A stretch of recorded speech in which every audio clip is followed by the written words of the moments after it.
qui parlait de sa vie. En fait, sa vie, elle était abandonnée. Elle était dans des maisons d'adoption, donc des orphelinats. Elle a été violée. Elle a été abandonnée par sa mère à l'âge de 5 ans.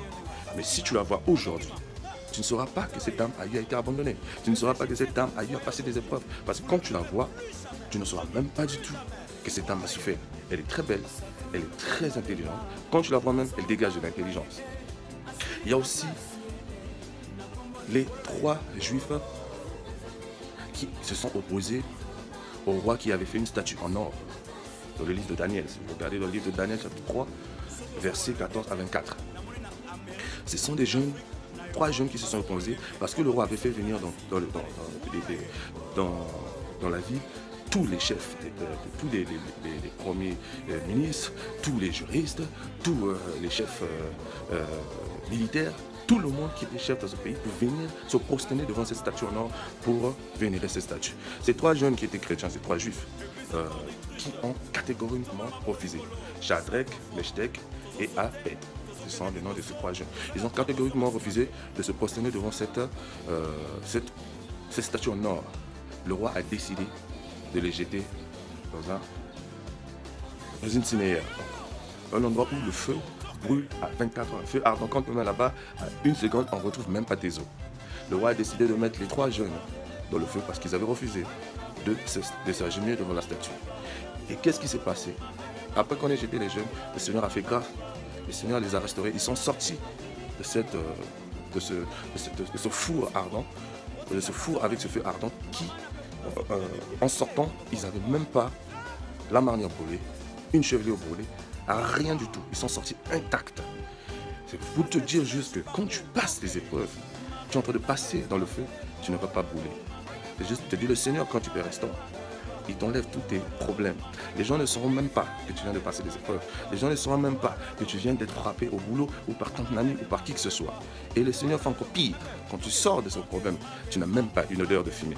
Quand tu sors de tes problèmes, tu n'as même pas une odeur de brûlure. Tu sens encore meilleur. Tu rayonnes encore plus. Les gens te posent la question, waouh, aujourd'hui tu es très belle, aujourd'hui tu es très beau. C'est parce que le Seigneur t'a restauré.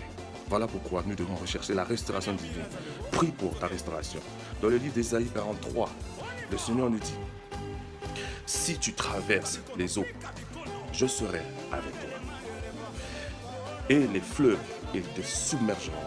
Point si tu marches dans la foi.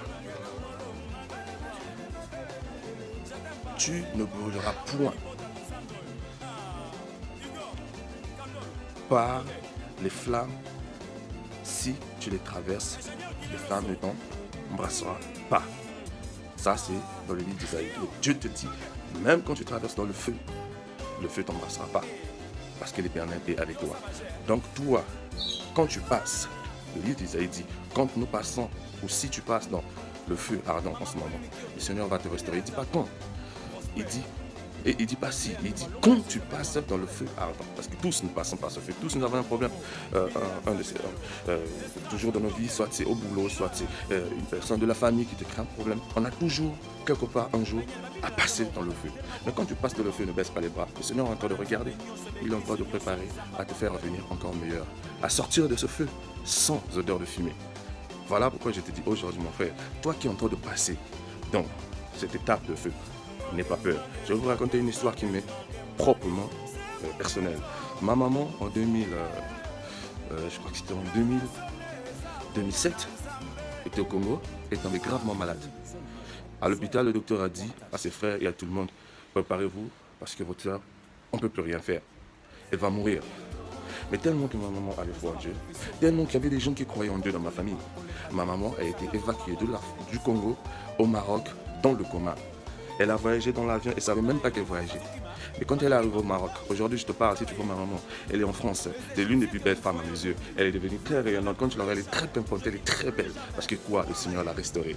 Voilà pourquoi je te dis aujourd'hui, mon frère, n'aie pas peur pour les problèmes que tu as. N'aie pas du tout peur parce que le Seigneur, maintenant même que je te parle, est en train de te restaurer de ton problème, est en train de te sortir de ce problème qui te tourmente. Crois juste en le Seigneur Tout-Puissant, Seigneur Jésus-Christ. Il va faire des choses que toi-même tu ne vas pas comprendre. Waouh, hier j'étais dans ce problème.